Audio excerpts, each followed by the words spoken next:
Good morning everyone and welcome to our channel.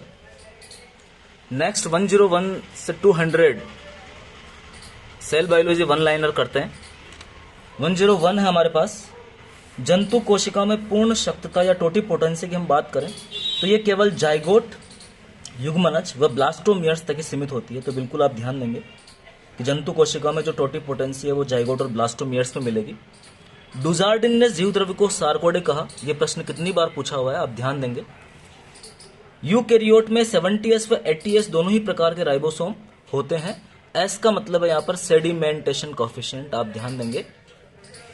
नास व मार्जिट ने माइटोकॉन्ड्रिया में डीएनए की प्रेजेंस को बताया, यानी माइटोकॉन्ड्रिया में भी डीएनए पाया जाता है. इसके बारे में नास और मार्जिट नामक साइंटिस्ट ने बताया था.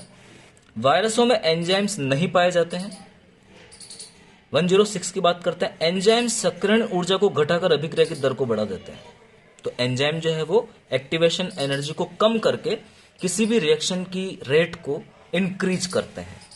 मानव गुणसूत्र में क्षार युग्मों की जो संख्या होती है वो 3 × 10 की पावर 9 होती है. रेस्ट्रिक्शन एंडोन्यूक्लियस एंजाइम को डीएनए का चाकू भी कहते हैं, नाइफ ऑफ डीएनए.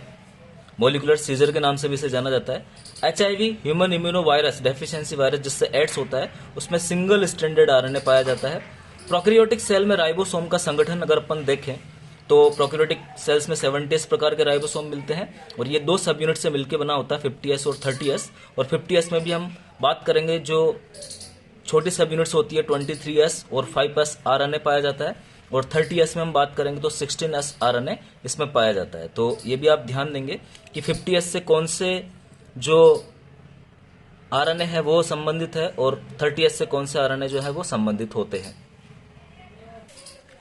लाइसोसोम में लगभग 40 एंजाइम पाए जाते हैं.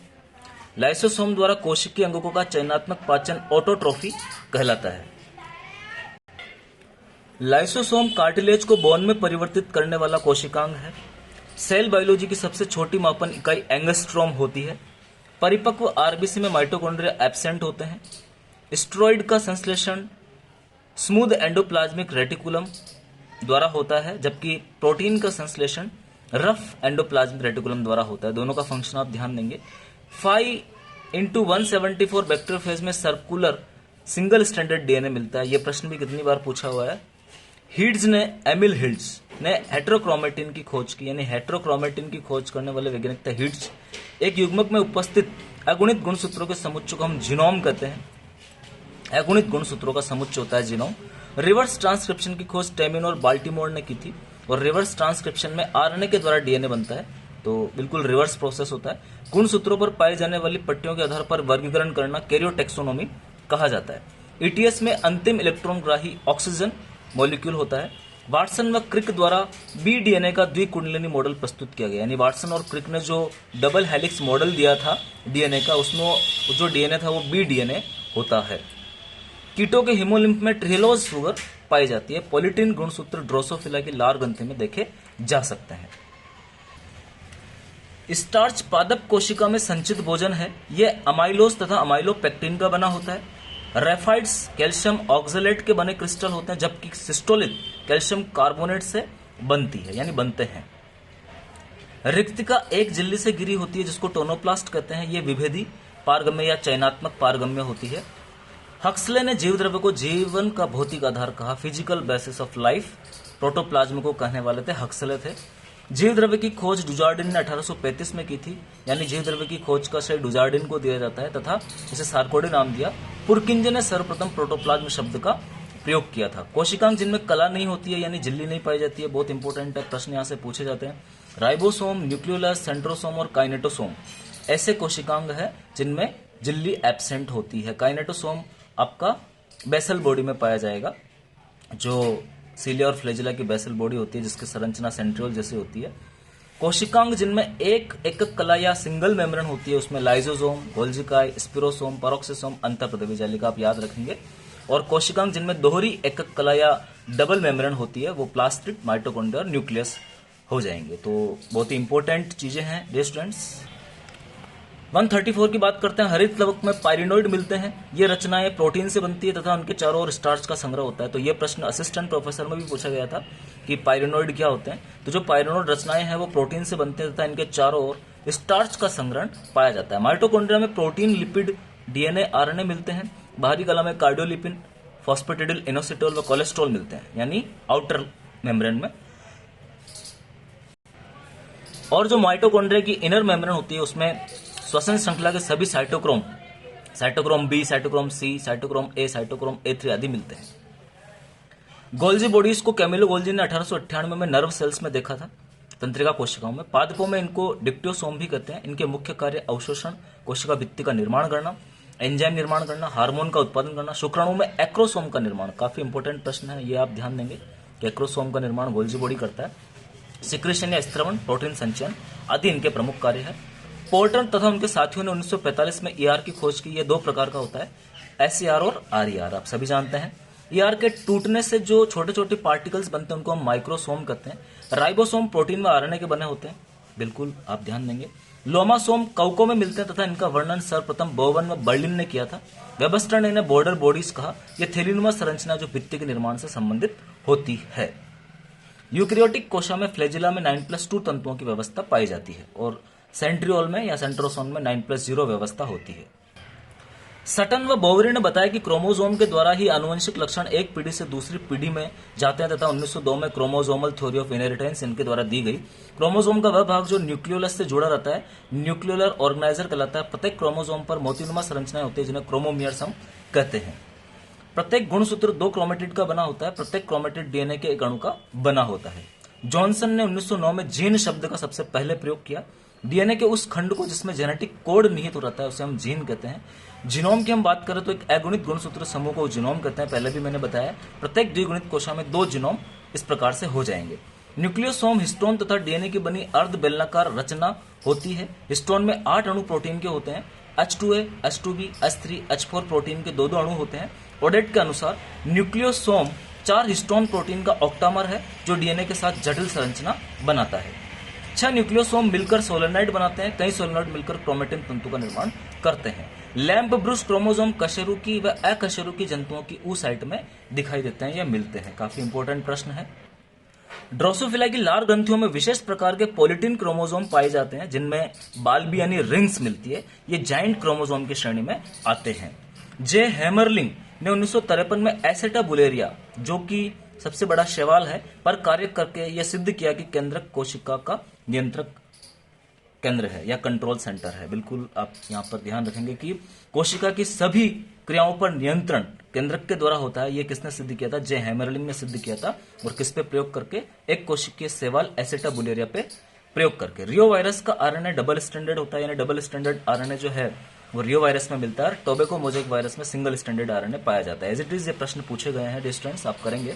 टीआरएनए सबसे छोटा आरएनए है। इसकी संरचना क्लोवर लीफ मॉडल से दर्शाई जाती है, यानी क्लोवर लीफ मॉडल जो है वो टीआरएनए के लिए दिया गया और ये सबसे छोटा आरएनए होता है। हेयरपिन मॉडल आरआरएनए या राइबोसोमल आरएनए के लिए दिया गया। ग्रिफिथ ने स्ट्रेप्टोकोकस न्यूमोनी या न्यूमोकोकस भी आप इसे बोल सकते हैं, जीवाणु पर कार्य करके सिद्ध किया कि डीएनए ही जेनेटिक मटेरियल होता है। एवरी मैक्लियोड और मैककार्टी ने 1944 में ग्रिफिथ के प्रयोग को दोहराया तथा बताया कि S3 प्रकार के जीवाणु में उग्रता कैप्सूल के कारण होती है। यानी S3 जब हम इंजेक्ट करेंगे तो ये जो S3 स्ट्रेन है स्ट्रेप्टोकोकस न्यूमोनिया की, उसकी वजह से माउस जो है वो मर जाता है, तो उसकी उग्रता या वायरुलेंट जो पावर है वो कैप्सूल के कारण होती है। डीएनए का द्विगुणन अर्ध संरक्षित प्रकार का या सेमी कंजर्वेटिव होता है, यानी एक जो स्ट्रैंड है वो संरक्षित रहेगा, आगे जो रेप्लिकेशन होगा उसमें। मेसलसन व स्टोन ने 1958 में इकोलाई पर कार्य किया और N15 जो समस्थानिक होता है नाइट्रोजन का, उसका प्रयोग करके यह सिद्ध किया कि डीएनए का द्विगुणन सेमी कंजर्वेटिव प्रकार का या अर्ध संरक्षित प्रकार का होता है। डीएनए द्विगुणन के समय लेगिंग स्ट्रैंड में डीएनए के छोटे छोटे टुकड़े बनते हैं, इन्हें हम ओकाजाकी फ्रेगमेंट बोलते हैं। कैरियोकाइनेसिस में केंद्रक का विभाजन होता है तथा साइटोकाइनेसिस में साइटोप्लाज्म का विभाजन होता है। कोशिकीय चक्र की हम बात करें सेल साइकिल की, तो उसकी निम्नलिखित अवस्थाएं होती है। जीवन अवस्था, इस अवस्था में केंद्रक इंटरफेज में होता है, प्रोटीन व आरएनए का संश्लेषण होता है। डीएनए के लिए क्षारक निर्मित होते हैं, गुणसूत्र लंबे पतले तथा जाल में पड़े रहते हैं। एस अवस्था सबसे इंपॉर्टेंट अवस्था होती है, डीएनए संश्लेषण अवस्था भी इसे हम कहते हैं। इसमें डीएनए तथा हिस्टोन प्रोटीन का निर्माण होता है। गुणसूत्र 2 अर्ध गुणसूत्रों में बंटता है। G2 अवस्था की बात करते हैं, ये विभाजन से पहले की अवस्था है, यानी कोशिका अपने आप को विभाजन के लिए तैयार करती है G2 अवस्था में। एम अवस्था या माइटोटिक अवस्था, या G2 अवस्था के बाद की स्थिति है। इस अवस्था में पूरा सूत्री विभाजन, जिसमें निम्नलिखित प्रावस्थाएं आपको दिखाई देगी। सबसे पहले हम बात करेंगे प्रोफेज, मध्यावस्था, पश्चावस्था और अंत्यावस्था। यानी प्रोफेज हो जाएगी, मेटाफेज हो जाएगी, और आपकी एनाफेज हो जाएगी और टीलोफेज हो जाएगी। वो एम प्रावस्था के भाग हो जाएंगे। G0 फेज से भी प्रश्न पूछे जाते हैं, तो G0 फेज को क्रिसेंट फेज भी हम बोलते हैं। ऐसी अवस्था है जिसमें सेल अपने आप को सेल साइकिल से बाहर कर लेती है। सेल उपापचय रूप से तो सक्रिय रहती है, लेकिन विवर्धन या प्रोलिफरेशन नहीं करती है। इस प्रकार की सेल्स चोट के समय सेल्स को रिप्लेस करने के काम में आती है। जब चोट लग जाती है और किसी सेल को रिप्लेस करना होता है, तो यह सेल पुनः सेल साइकिल में आ जाती है और सेल को रिप्लेस कर देती है। प्रोटोप्लास्ट शब्द का प्रयोग सर्वप्रथम हैंस्टीन ने किया, यानी अगर आप प्लांट सेल से सेल वॉल को अलग कर देंगे तो जो बचा हुआ भाग है वो प्रोटोप्लास्ट कहलाएगा। अर्धसूत्री विभाजन केवल जनन मात्र कोशिकाओं में होता है तथा एक मात्र कोशिका से 4 संतति कोशिकाओं का निर्माण होता है। क्रोमोसोम की संख्या मात्र कोशिकाओं में आधी रह जाती है। प्रोकैरियोटिक व यूकैरियोटिक शब्दों का सर्वप्रथम प्रयोग करने वाले वैज्ञानिक डोगर्टी 1957 थे। प्रोकैरियोटिक सेल में plastid, mitochondria, Golgi body, ER और ट्रू न्यूक्लियस नहीं मिलता है, तो ये आप ध्यान देंगे। सबसे बड़ा एक कोशीय पादप या शैवाल एसेटाबुलेरिया 15 सेंटीमीटर लंबा होता है। सबसे बड़ी पादप कोशिका बोहर्मिया तंतु या बोहमीरिया तंतु या बोहमीरिया फाइबर्स होते हैं, 55 सेंटीमीटर लंबे होते हैं। हर्लर्स डिजीज लाइसोसोम की अनुपस्थिति के कारण होती है। इसमें हड्डियां जो है वो विकृत हो जाती है, डिफॉर्म बोन्स हो जाती है। राइबोसोम की खोज पेलाडे ने 1955 में की थी। बीडल और टेटम ने एक जीन एक एंजाइम हाइपोथेसिस दी थी, यानी एक जीन जो है वो एक एंजाइम के लिए रेस्पॉन्सिबल होता है, यानी एक जीन डिलीट हो जाएगी तो वो एंजाइम हमारे शरीर में नहीं बनेगा। यूक्रोमेटिन हल्का स्टेन लेने वाला क्षेत्र है जो आनुवंशिक रूप से सक्रिय होता है, जबकि हेट्रोक्रोमेटिन गहरा स्टेन लेने वाला क्षेत्र है जो आनुवंशिक रूप से अक्रियाशील होता है। एमिल हिड्स ने ये हेट्रोक्रोमेटिन और यूक्रोमेटिन शब्द दिए थे। जीन्स क्रोमोसोम पर एक सीध लीनियर ऑर्डर में मिलते हैं। समान भुजाएं रखने वाले क्रोमोसोम मेटासेंट्रिक कहलाते हैं। बिल्कुल आप ध्यान देंगे, यहां से भी प्रश्न बहुत बार पूछे जाते हैं। क्रोमोसोम जिनमें सेंट्रोमियर एक तरफ होता है तथा भुजाएं एक से लंबाई की नहीं होती है, उन्हें एक्रोसेंट्रिक हम कहेंगे। और जब सेंट्रोमियर क्रोमोसोम के अंत में मिलता है तथा दूसरी क्रोमोसोम की भुजा नहीं होती है, इसे हम टिलोसेंट्रिक प्रकार के क्रोमोसोम बोल देंगे। Mutation X rays, alpha rays, beta rays, gamma rays तथा यूवी रेज से द्वारा होते हैं। मूलर ने 1926 में एक्स रेज का प्रयोग करके म्यूटेशन की खोज की और नोबेल प्राइज जीता। म्यूटेशन करने वाले रासायनिक पदार्थ कैफीन, मस्टर्ड गैस, 5-ब्रोमो यूरेसिल नाइट्रस ऑक्साइड होते हैं। ट्रांसपोजॉन्स को जंपिंग जीन भी कहा जाता है। प्लियोट्रोपिक जीन की हम बात करें तो वो एक से अधिक गुण को प्रभावित करती है। तो ये भी प्रश्न कितनी बार पूछा हुआ है कि एक से अधिक गुण को प्रभावित करने वाली जीन कौन सी जीन कही जाती है, तो प्लियोट्रोपिक जीन कही जाती है। कॉल्चिसिन बहुगुणिता या पॉलीप्लॉइडी पैदा करता है, इससे स्पिंडल फॉर्मेशन बाधित हो जाता है। गैमिट्स में सेल वॉल का अभाव होता है। शैवाल तथा कवक के गैमिट तथा चल बीजाणुओं में सेल वॉल नहीं पाई जाती है। कैंसर रोग उत्पन्न करने वाले रसायन कार्सिनोजेनिक रसायन कहलाते हैं, जैसे सूट्स, ऑयल्स, टार्स, बेंजीडीन, निकल कंपाउंड्स, आर्सेनिक्स, विनाइल क्लोराइड और मस्टर्ड गैस, ये सभी कार्सिनोजेनिक कंपाउंड्स है। प्रोटीन संश्लेषण की दिशा जो होती है वो एन टर्मिनस से सी टर्मिनस की तरफ होती है, यानी जो अमीनो टर्मिनस है उससे कार्बोक्सिलिक टर्मिनस की तरफ प्रोटीन का संश्लेषण होता है। मेरिस्टेमेटिक सेल्स में माइटोसिस होता है। किसी भी जीवित कोशिका से पूरा पौधा या जीव बनने की क्रिया टोटिपोटेंसी कहलाती है। एल्कलॉइड्स, टैनिन, लेटेक्स, ऑयल, गम, मिनरल्स, क्रिस्टल्स आदि उत्सर्जी पदार्थ होते हैं पादपों में। ये सब पादपों के उत्सर्जी पदार्थ है। तंबाकू के कुछ हाइब्रिड पादपों में पॉलिटिन गुणसूत्रों से अलग एवं सामान्य लंबाई से लगभग 15 गुना अधिक लंबे गुणसूत्र मिलते हैं। तंबाकू की हाइब्रिड वैरायटी में इनको मेगा क्रोमोसोम या महागुणसूत्र के नाम से जाना जाता है। क्यूटिन का स्तुलन प्राय बाह्य त्वचा पर एपिडर्मिस पर पाया जाता है, जिससे ट्रांसपिरेशन कम होता है। सुबेरिन का स्तुलन कोर्क कोशिकाओं में मिलता है जो मृत होती है। कोशिका पट्ट द्वारा सेल प्लेट फॉर्मेशन द्वारा कोशिका द्रव्य का विभाजन पादपों में तथा सेल फ्रो या कोशिका खांच या इन्वेजिनेशन मेथड के द्वारा जंतुओं में पाया जाता है। सिनेप्टोनिमल कॉम्प्लेक्स जिसकी खोज मोजेस ने की, यह संरचना गुणसूत्रों के युग्मन तथा पुनर्योजन या रिकॉम्बिनेशन में सहायता करती है। यह अर्धसूत्री विभाजन फर्स्ट की प्रोफेज फर्स्ट की जाइगोटीन में बनता है और जाइगोटीन में ही बाइवेलेंट का फॉर्मेशन भी होता है। सिनेप्सिस की घटना भी होती है, ये भी आप ध्यान देंगे। सिनेप्सिस और बाइवेलेंट फॉर्मेशन। लिंकर डीएनए, इसको स्पेशल डीएनए भी कहते हैं, ये 2 न्यूक्लियोसोम को जोड़ने का काम करता है। रिट्रोपोसोन की हम बात करें, रिट्रोपोसोन आरएनए के रिवर्स ट्रांसक्रिप्शन द्वारा उत्पन्न होने वाले डीएनए का वह अनुक्रम जो स्थानांतरणशील नहीं होता है, यानी आरएनए से बनने वाला जो डीएनए है उसी का अनुक्रम जो ट्रांसफरेबल नहीं होता है उसको रिट्रोपोसोन कहेंगे। वह भाग जहां समजात गुणसूत्रों के टुकड़ों का विनिमय होता है कियास्मेटा कहा जाता है। और पैकेटिन अवस्था में क्रॉसिंग ओवर और रिकॉम्बिनेशन की घटना होती है तथा कियाज्मेटा फॉर्मेशन डिप्लोटिन अवस्था में जाके होता है। जो प्रोफेज फर्स्ट अर्धसूत्री विभाजन फर्स्ट की अवस्था, उसकी पैकेटिन में क्रॉसिंग ओवर और रिकॉम्बिनेशन होता है और डिप्लोटिन में कियाज्मेटा का फॉर्मेशन होता है। और उसे आप याद करने की बात करेंगे प्रोफेज फर्स्ट की सारी अवस्थाएं, तो सबसे पहले लेप्टोटिन, फिर जाइगोटिन, फिर आपकी आ जाएगी पैकेटिन, फिर आपकी डिप्लोटिन और फिर डाइकाइनेसिस, यानी LZPDD। ये क्रम आप याद कर लेंगे।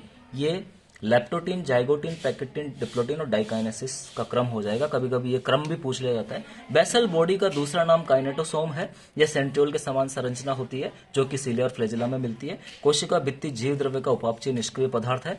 सेट गुणसूत्र द्वितीयक संकीर्णन के बाद जो सबसे छोटा गुणसूत्रीय भाग होता है उसे सेटेलाइट कहते हैं, और ऐसे गुणसूत्र जिसमें ये सेटेलाइट मिलता है उसे सेट क्रोमोसोम या सेट गुणसूत्र बोलते हैं। प्राथमिक संकीर्णन को सेंट्रोमियर या काइनेटोकोर के नाम से भी जाना जाता है। तो डियर स्टूडेंट्स, ये 100 पॉइंट्स मैंने इस वीडियो में आप लोगों तक और पहुंचाए हैं। आप इन 100 पॉइंट्स की अच्छे से प्रैक्टिस कर लें और मैं विश्वास करता हूं कि इन पॉइंट्स से आपको काफ़ी मदद मिलेगी। ऐसे ही पॉइंट्स हम और भी आगे करते रहेंगे। बिल्कुल आप लोग, अगर आपको वीडियो पसंद आए तो आप लाइक ज़रूर करें, अपने दोस्तों को शेयर भी करें। आप सभी का बहुत बहुत धन्यवाद।